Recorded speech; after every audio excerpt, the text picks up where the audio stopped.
Assalamualaikum warahmatullahi wabarakatuh.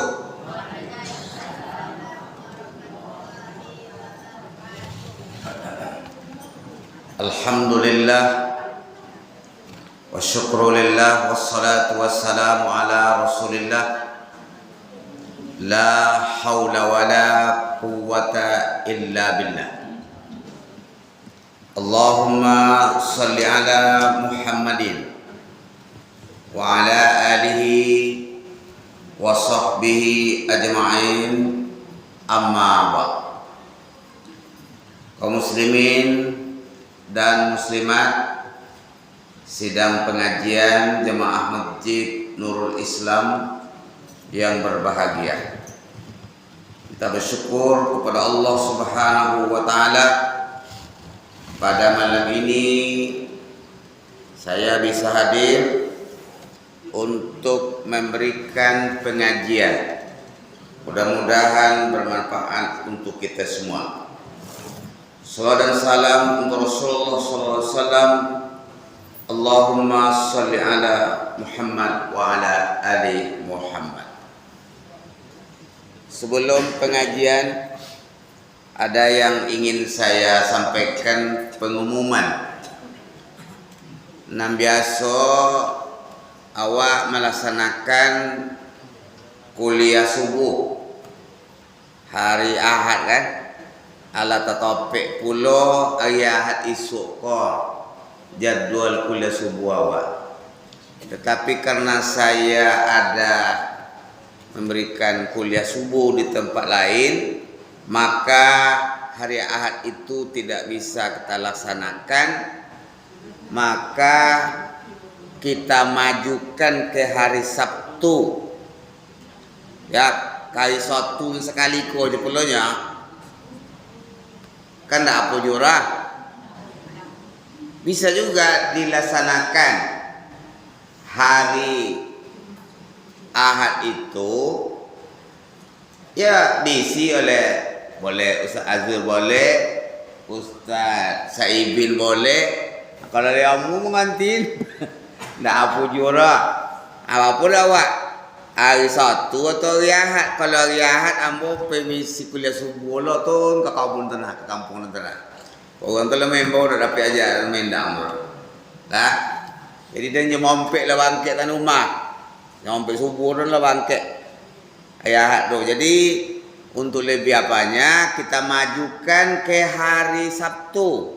Cara biasa tapi hari Sabtu. InsyaAllah sekali tu pulau dulunya. Menyalang 30 nombor dempet lo balik kan. Dah apa juga satu dah. Dah apa kan? Bapak dah apa juga satu kan? Anda apa juga. Bola yang lain-lain tu suruh datang. Menambah wawasan ilmu awak. Ya. Nah, itu pengumuman untuk kuliah subuh kita yang kita laksanakan pada hari Sabtu besok. Ya, kena biasa juga. Malam ko kaji awak 7 macam tanda hati orang alamati. Apa jawab? 7 macam tanda hati orang telah mati. Khatamallahu ala qulubihim wa ala sam'ihim wa ala absarihim ghisyawatun wa lahum azabun adzim. Telah terkunci hati mereka, alamati hati. Kalau hati dan mati itu pertanda kehidupan kita berbahaya. Di dalam surah Al-Mutaffifin ayat 14 Allah berfirman, kalla balrana ala qulubihim ma kanu yaksibun. Sekali-kali tidak. Bahkan apa yang selalu yang mereka kerjakan itu telah menutup hati mereka. Di kalau hati lah tertutui ala payah menemu kebenaran. Kalau hati ala mati masadi bono dokek ke umawak ndak wakan nak payah. Maka ada namanya qalbun mayyit, hati yang mati. Ada qalbun marid, ada hati yang sakit. Ada qalbun salim, hati yang sehat. Yauma la yunfa'u malun wala banun illa man atallah biqalbin salim. Jadi nang kena nyawa sedia hati yang sehat. Hati yang sehat, hati yang sakit, hati yang mati atau qalbun mayyit. Menurut ulama kita, tando-tando urang lu manawo atau hati lah mati, yang pertama adalah meremehkan salat dan sengaja meninggalkannya. Aduh di jemaah di kamu mau gak orang tenet turu gak? Ndak peduli semayang ora. Ndak ada ora. Masalakakum fi saqar. Kenapa kamu masuk ke dalam neraka saqar? Qalu lam nakum minal musallin. Mereka berkata, kami dulu di dunia nak mau salat. Orang yang tak mau salat, maka tompeknya adalah di dalam neraka sakar. Jadi jenis di sisi juga salat kok. Apa gak alasan awak gak alek? Kikiro lagi ni gak, apalagi awak baik mensaji kok. Apa gak alasan awak untuk nak pergi dulu? Nak lay kan? Nak tolok tagak dah duduk. Nak tolok duduk dah tidur.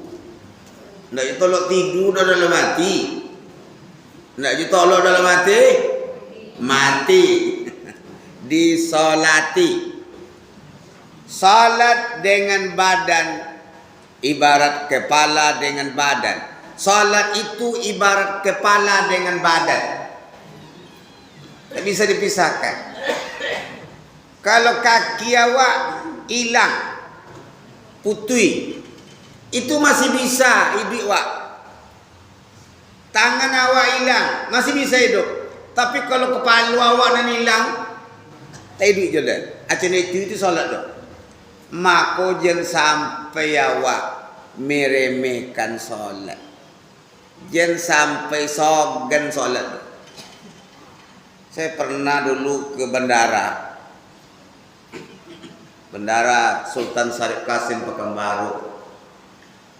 Jadi ada solat Jumat. Mau saya awak, tiap saji dekat dia. Bangkit malam ni ya. Bisa lah cene tu pak lelaki kok. Bangkit malam ni ya. Bisa cene turu. Bisa dia pepaja nak lah, pepaja ayah paja. Bangkit malam ni ya.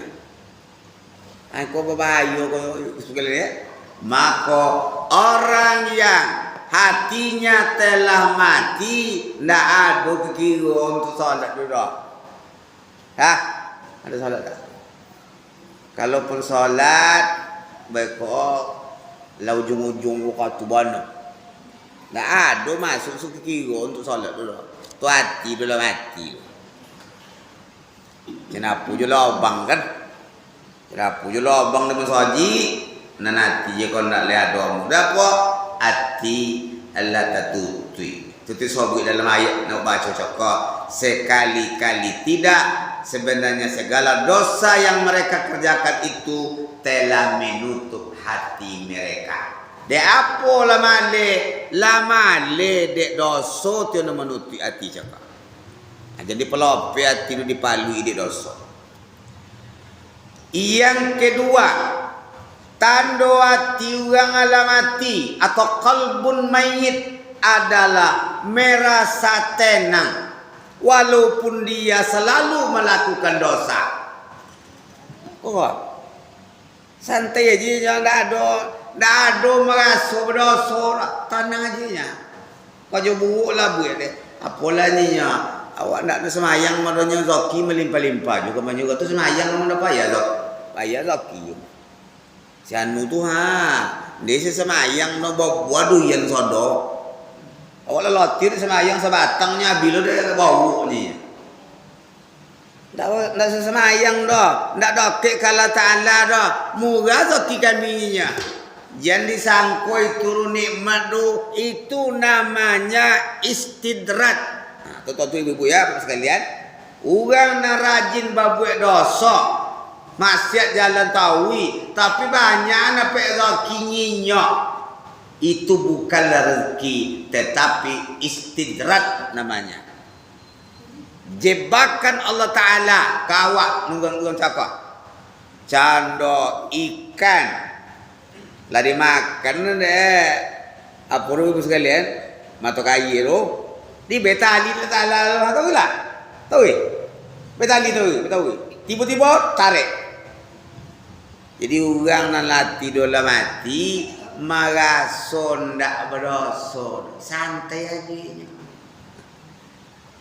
Bahkan yang paling parah lagi, mereka bangga berbuat dosa. Bangga. Kalian baru sebotol kalau minum lah mabuk kalian. Kami selusin minum dulu tak mabuk kami kerjanya.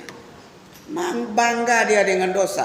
Kalau orang yang telah bangga dia berbuat dosa, maka itu namanya hatinya telah tertutup. Hatinya telah terkunci. Tidak takut buat dosa. Slow aja nya. Itu yang kedua. Yang ketiga,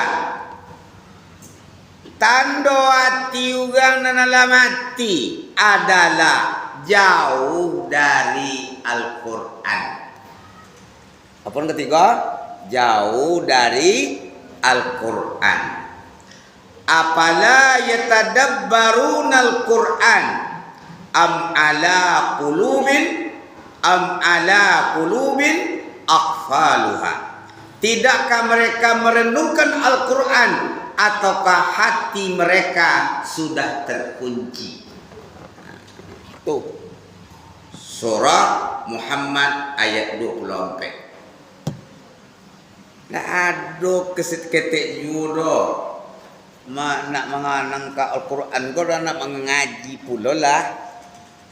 Bahkan tak nyelego orang mengaji tu lah. Ya. Maka beruntunglah orang yang rajin membaca Al-Quran. Sebab Al-Quran itu obat. Ini ayat yang selalu kita baca di dalam solat. Wa nunazzilu minal Qur'an ma huwa shifa wa rahmatul lil mu'minin. Kami turunkan Al-Quran itu sebagai obat. Sebagai obat apa? Obat hati itulah. Jadi ubi hati lu mengaji tu dia. Aduh hati amat nak risau-risau. Nanya lego hati lu rasa dah bo mengaji. Bo mengaji. Bo baca Al-Quran. Seperti apa gundah gulananya hati Umar bin Khattab ketika mendengar adiknya membaca Al-Quran. Disitulah datangnya hidayah Allah. Jadi orang yang hatinya telah mati dalam kesehariannya, tidak ada waktu untuk membaca, untuk menyentuh Al-Quran atau membacanya atau mentadabburinya, bahkan punya pun tidak. Itu bahaya. Kan masih banyak di masyarakat nama baca Yasin. Mana Quran? Mana Quran rumah Quran? Pepayah benci Quran ke orang. La ilaha illallah. Apa agama di Islam? Le pernah ngaji ndak pernah mengaji senenda. Anam paling ngancak kita mengaji kok. Disebut Imam Sufyan As-Sauri bahwa orang Islam ko yang kurang dari 100 ayat mengaji dalam sehari, termasuk awak kenyilek orang yang merugi kok. Nggak sampai satu bacanya ayat dah. Nggak sampai dah kan? Lele bacanya bu ya, tapi nggak sampai dah. Kebanyakan awak nggak sampai dah kan? Makanya biarlah apa tapi nggak jadi sampai tapi le juga baca Quran lo. Ya. Apalagi channel malam iko Al-Quran kalau malam iko petang kami malam Jumat awak disuruh membaca surah Al-Kahfi. Surah Al-Kahfi itu kena baca. Bila baca bu ya, manjalang asal isu. Ya, bacalah surah Al-Kahfi itu. Ada yang kita baca kadang-kadang menjelang sampai ayat yang ke-10 saja. Boleh juga tak apa-apa. Apa ayat yang ke-10?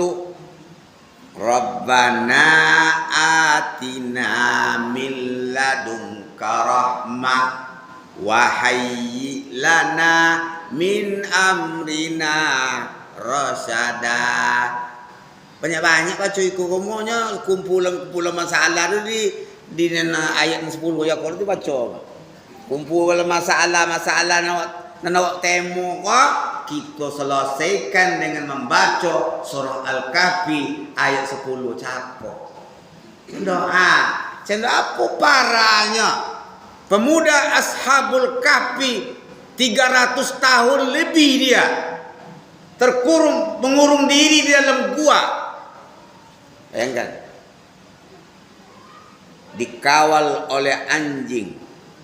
Ibu dengar bagaimana cerita Ashabul Kahfi. Lolo 32 tahun. Lolo nama orang. Lolo kan. Ketika bangun tengok bantu, tengok tangan panjang kukunya, tengok rambutnya sudah panjang. Lapar. Ya. Apa yang boleh nasi kalau makan tangkuk juga dia gajur dah. Nyupo lari dulu adalah dek aponyo lari, inyo lari dek rajonyo zalim pada waktu itu. Apa muda Ashabul Kahfi kolah. Sampai menengok boleh nasi, iko mato uang kelem pakai ko ndak laku kolah. Lah tahun setu kolahnya. Siapa kalian kakak? Kami sianu lari kami dulu. Kinilah rajo adil kini kakak. Bapak ibu sekalian, dalam riwayat diceritakan mati sudah itu dulu tak lama. Allah nak mempertengok aja. Allah nak mempertengok aja kemahakuasaannya. Atau itu Allah Taala. Itu ada di dalam Al-Quran. Kita kaji Al-Quran bagaimana sejarah Nabi Musa, sejarah Nabi Ibrahim, dan sejarah nabi-nabi lainnya. Itu semuanya akan dapat melembutkan hati kita. Lah, di kalau ibu-ibu mengaji tengok di Nurul Islam College berjalan tahu ibu-ibu kok sangat baik sekali itu. Ya. Jadinya selalu dakwah kuati untuk tunduk ke Quran, mengkaji Al-Quran. Nah, isu untuk memotivasi besok bolehlah awak buat musabaqah so ya. Buat musabaqah tilawatil Quran tingkat nenek-nenek. Iya kan? Iya ngapa nak lera musabaqah tilawatil Quran tingkat nenek-nenek. Hadiahnya kambing. Ông mày gù nhá. Đấy. Gue tu gue. Gue sama. Kau lah ke pasal lah. Ni lu beli semangat lu enggak? Gustinya ya anak ya juga. Semalam untuk anak-anak, semalam untuk nenek-nenek. Hadiahnya kambing. Jadilah nanti dananya. Pak Ayer ada sikonya. Selesai saudara-saudaranya. Lah, Itu memotivasi orang membaca Al-Quran. Kalau menengok bagaimana Ustadz Adi Hidayat mengapakan jemaahnya mau sekolah ke luar negeri katanya, nanggung dia nanggung. Mau umroh, jadi ibu mau dapat hadiah umroh untuk MTQ, mau dalam mimpi. Juara 1 tapi dalam mimpi. Minta nang kayur ya. Kayur dan wali ni boy ibu supaya umroh. Bu sekalian, jadi kita hendaknya mempelajari Al-Quran. Kalau awaklah jauh dari Al-Quran, tu titando hati orang dola mati. Banyak awak kau nak pandai ngaji dah, nak bukunya. Banyak awak kau nak pandai ngaji dah. Belajar nak pulau dah. Banyak tu. Anak ngaji di rumah nak tentu dia mana salah. Baca lah ya. Bismillahirrahmanirrahim. Tulisan ya Bani Adam, baca deh. Ya Bini Adam. Bini Adam. Ya Bani Israel. Ini Bani Israel. Bayi aja lah salah. Salah pula lah artinya. Nanaya cakap nak tentu deh lama itu. Ayam anak nanti. Maka Al-Quran sebagai pedoman di awak. Jelari awak dari Al-Quran kau. Al-Quran sebagai pedoman hidup kita. Jauh awak dari Al-Quran. Itu yang ketiga. Yang keempat, condong kepada urusan dunia. Itu tanda hati yang lama hati ya. Bal tu'sirunal hayatid dunya. Bal tu'sirunal hayatid dunya wal akhiratu khairum wa abqa. Kalian lebih mengutamakan kehidupan dunia, padahal kehidupan akhirat itu lebih kekal, lebih baik dan lebih kekal. Tando orang nanatinya lah mati, condong laju ke dunia. 99,99%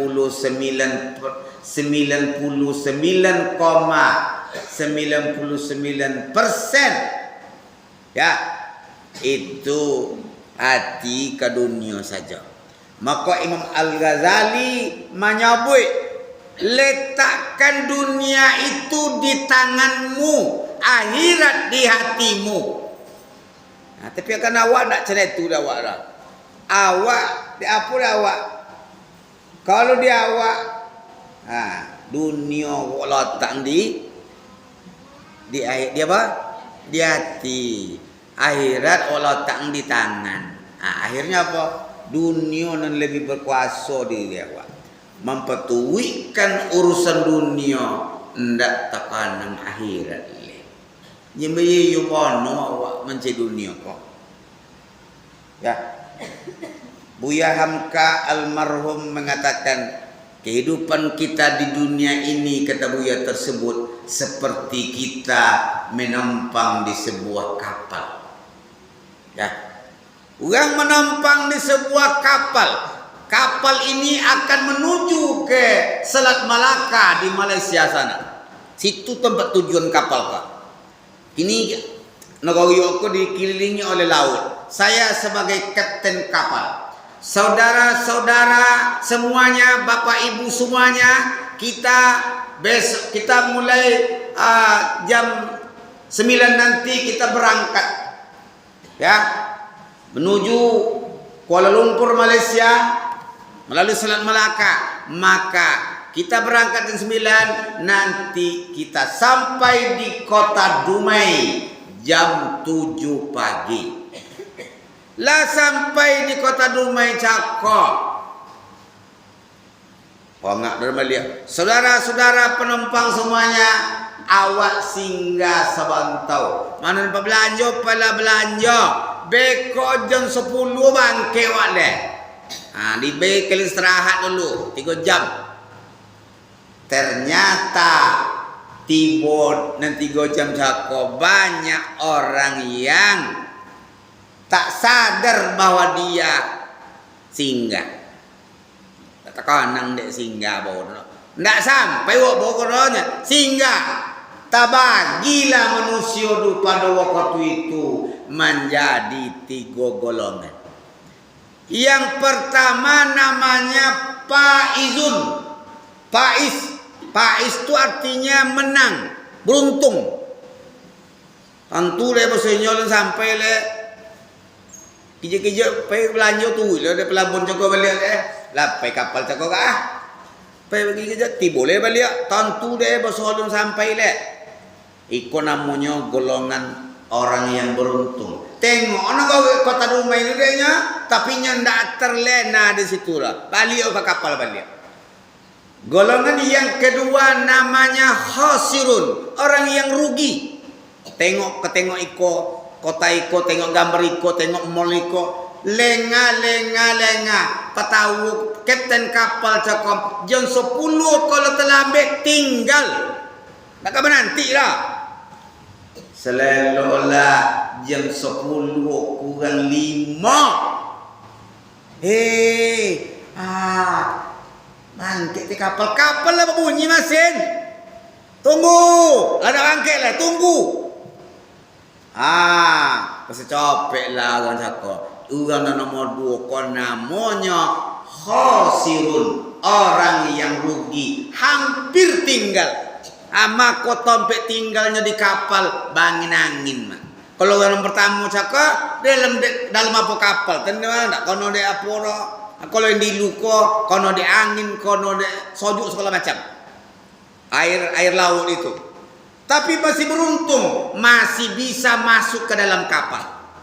Kelompok yang ketiga namanya halikun.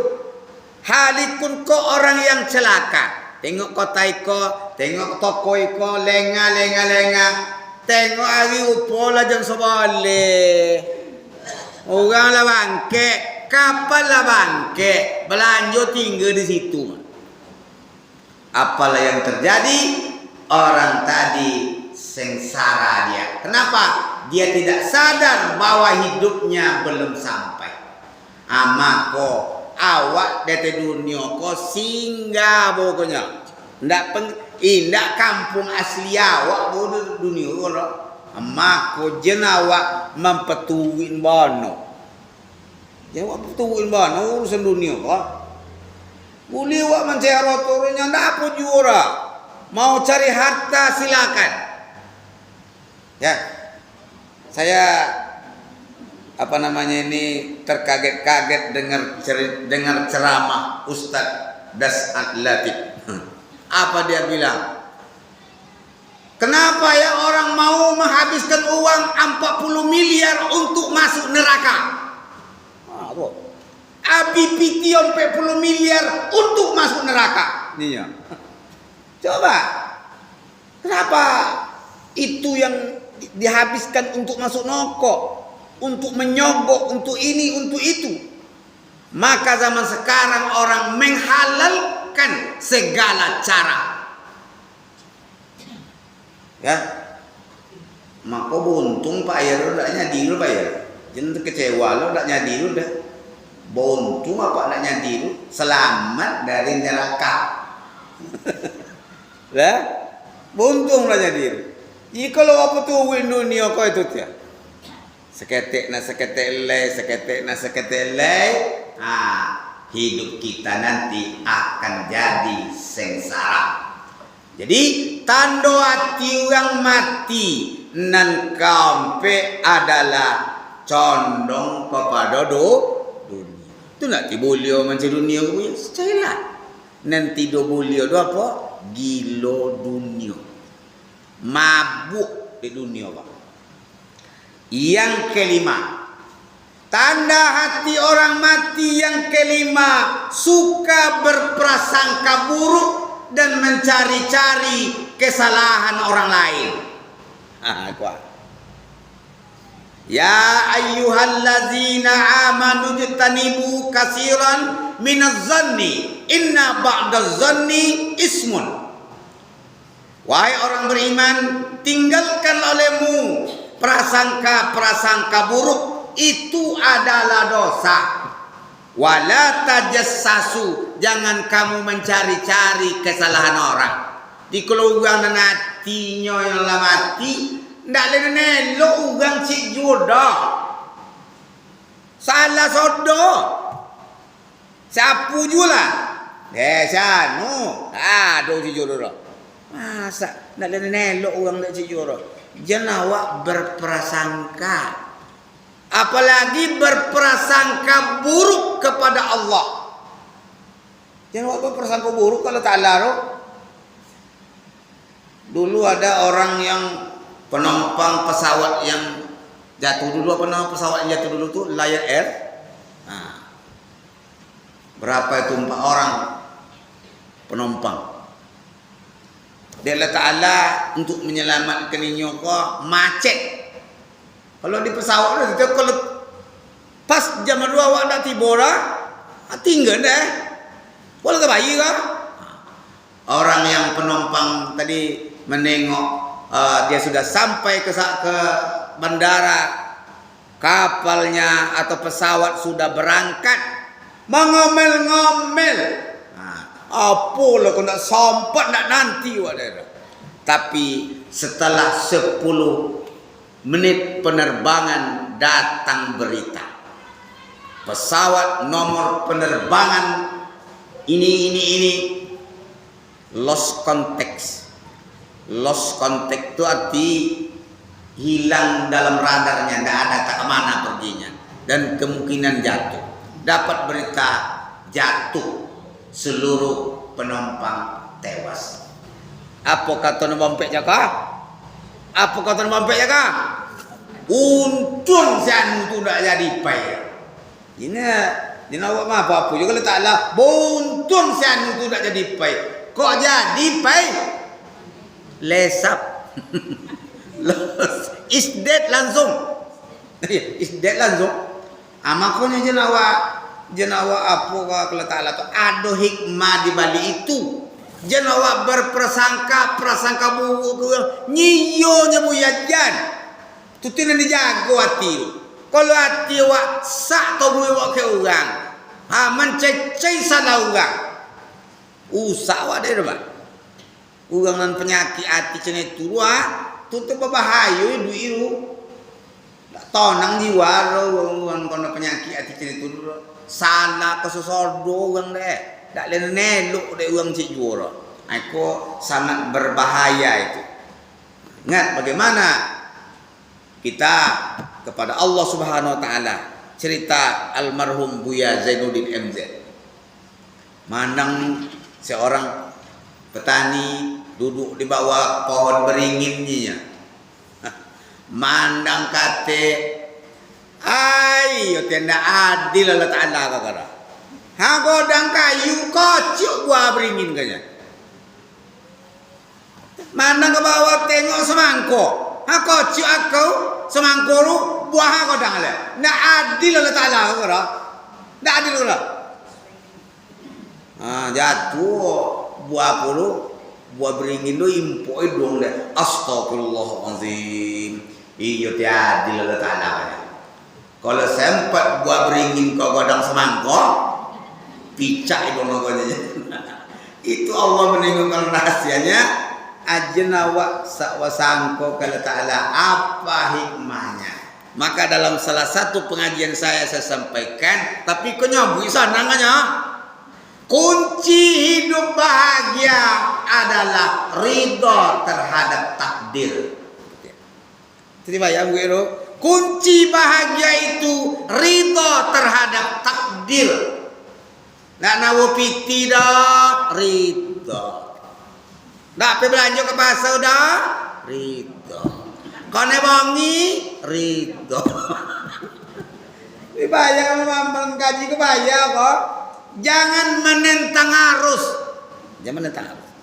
Terima keputusan Allah dengan lapang dada. Citoy Buya, coba lah Buya mengatakan itu, ya kan? Iya. Saya adik saya kan meninggal sudah berapa bulan yang lalu tuh kan. Bini ruha nak jule dapik dek buah pol mengonang-onang cedapo jendi ke kanang jendi di posting-posting jule di media sosial nak lihat doan sunyo lah meninggal ndak kembali jule terima sajalah dengan lapang dada ridho terhadap takdir. Tapi sekali lagi saya katakan awak nyobu jadi sonangnya kan itulah ini tuh kenapa anak ketek-ketek yang ditinggalkan oleh adik saya itulah. Tapi itulah keputusan Allah Ta'ala. Ya. Paralah Nabi Muhammad lah. Allah lahir ke dunia boleh. Ayah lah meninggal. Kenapa perjuangan Nabi itu? Allah lahir ke dunia boleh ayah lah meninggal. Allah lah muidi lah amak Allah meninggal lah. Penyenguk ke buaya atau di abuak tanah. Ya, antara kota Makkah dan Madinah ada satu tempat namanya Abwa. Menyangkut buaya ya. Nah, antur Nabi itu kenapa untuk ayar lah? Sakit amaknya kok. Amak pula lah meninggal lah. Coba yang kan lah. Angka solo lah dia orang lain dia datuk lah. Datuk Abdul Muttalib. Ndak pula lama datuknya kora. Alah meninggal pula datuk. Ndak pula lah pindah lo lah ke mama atau pamannya Abu Talib. Itu artinya apa? Takdir yang diterima oleh Rasulullah. Maka dalam hidup supaya awak tanang ridho terhadap takdir. Sekali lagi senang menyampaikan, payah mengamalkan. 1 juta piti belanja seminggunya dapat dia anak lu nya ridho.